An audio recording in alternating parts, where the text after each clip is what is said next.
بكون راجع من مدرستي تعبان، راسي عم يوجعني، في ألف قصة براسي، وحامل فاتورة المي بإيدي وآكل همها وشلون بدي أدفعها، ومتجاكر من كل شي بشوفه بوشي. بقعد بحاول أفتح الظرف بكل صعوبة، وبفتح الورقة دائما على أمل إنه يكون الدفع خف، إنه ما حيكون مبلغ كبير، بس بتفاجأ وبنفس الشي بيكون. بكمش الورقة وبزتها، فكالعادة بقوم بشلح شنطايتي، فساعتها بدي أقعد أتسلى شوي، بقعد على اليوتيوب وبيطلع بوشنا فجأة العينتين.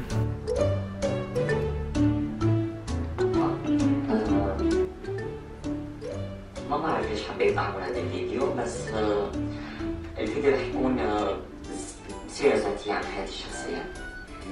ويطلع لكم هيك عوكب وشكون، تعالوا نشوفه سوا لنشوف شو عم يحكي. انا لهلا ما شفته للفيديو، بس فتحت اول لقطة بس من العنوان، فتحته وورجيتكم اياه لحتى اشوف شو هو، لحتى يطلع الرياكشن هيك، يعني ردة فعلي تطلع من القلب، اصلية اورجينال 100% اورجينال. هاد حالي بياع كوسة بسوق الشيخ خضرة اورجينال.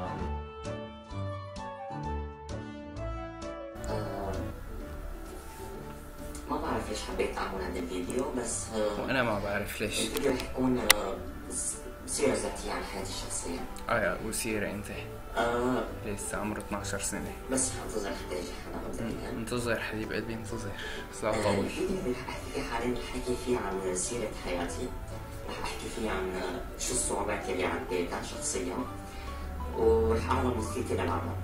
اول شيء اللي ما بيعرفني، انا اسمي عبد الرحمن عقاد من سوريا حلب.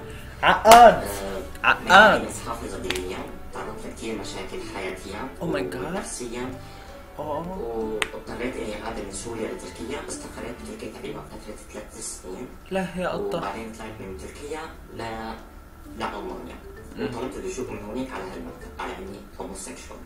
يا باو على الحديث انك شو يابا؟ هوموسيكشوال.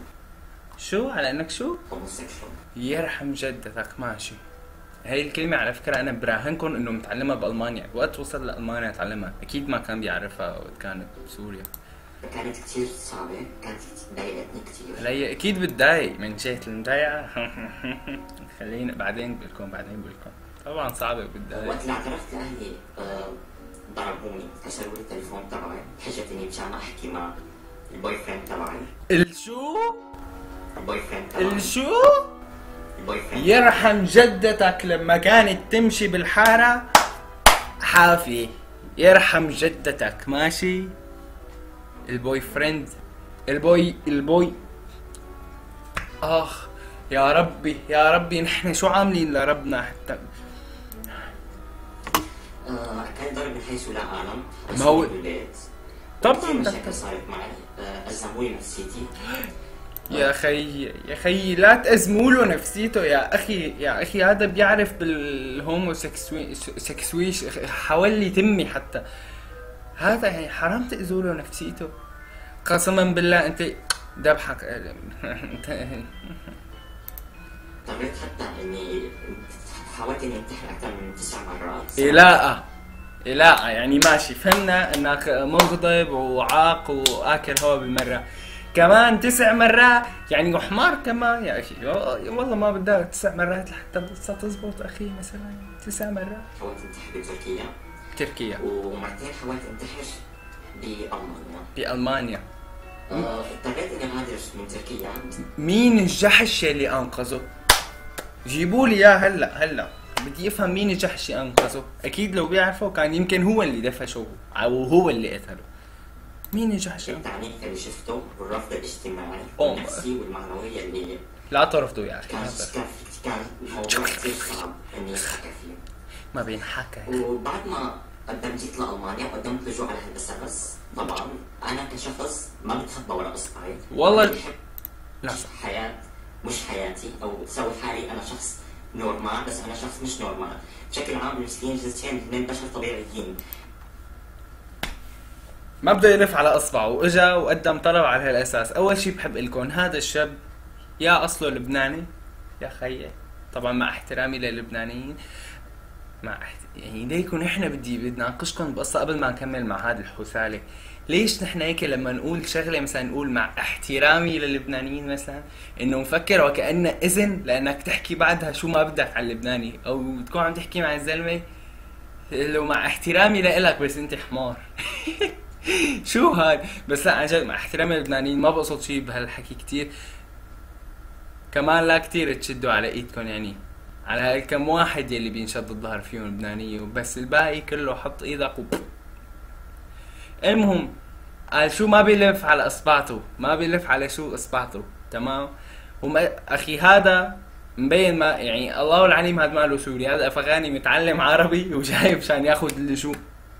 يا هذا معلم خلص اول ما وصل على المانيا صار عنده هي ضربوا الفيوزات تبعته، هي ضربة الحشيش تبع كل شي واحد بيصل على المانيا معلم، انه خلاص الحبل اللي كان مربوط فيها هون برقبته فلت منها. عرفتوا شلون؟ فلت منها، مو هن فلتوه، فلت منها. شو ما بيلف على اصبعته.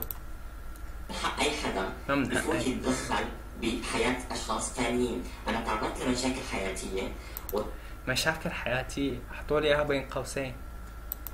حتى لضغوطات نفسية اضطريت اني انتحر اكثر من 9 مرات. اضطر انه ينتحر 9 مرات؟ يا جماعة انا بعرف الواحد بينتحر مرة، بس اضطر انه ينتحر 9 مرات، يعني شوفوا قديش.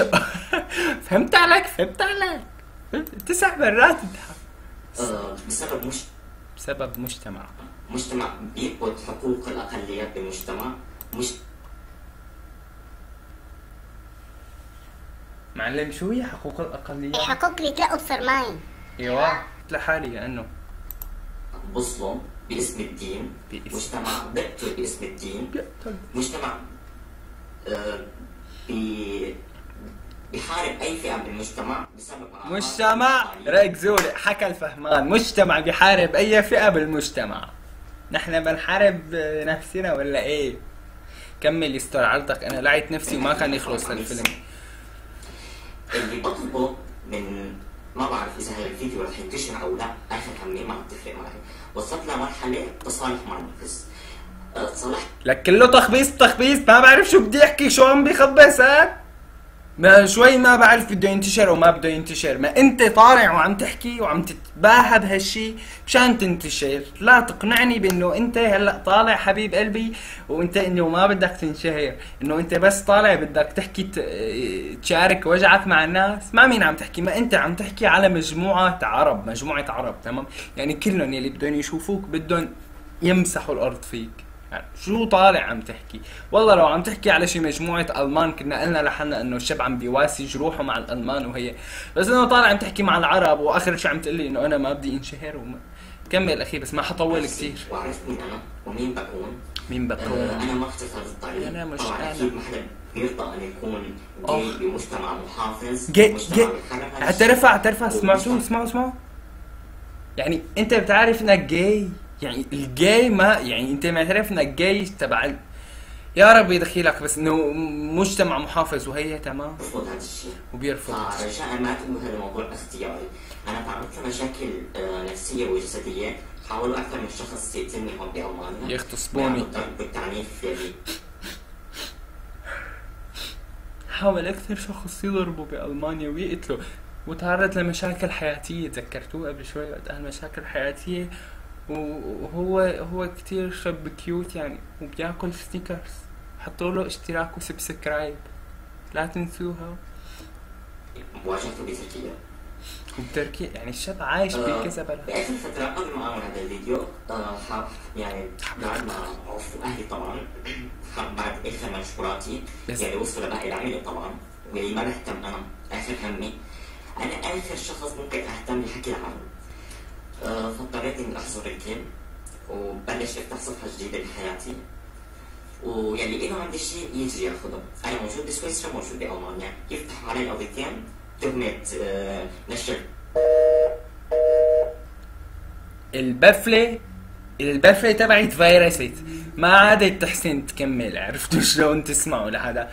طبعا ما تفيرس ولا شيء، بس انه عن جد ما عاد فيني كمل اكثر من هيك. صار له يعني كثير تفزلك وبسويسرا وبالمانيا شو حبيبي، يعني انت ما بعرف، انت مثل ما بيقول الشاعر زبالة الشعوب وزبالة الامم. اول شيء يا اخي اعمل شو ما بدك، ان شاء الله بتنباع ب 60 قفص رماية عتيقة باخر الجبل، بس انك تطلع وتحكي وتهاجم العالم وتحكي على الدين كمان، ان شاء الله ريتك شو فهمك باسم الدين.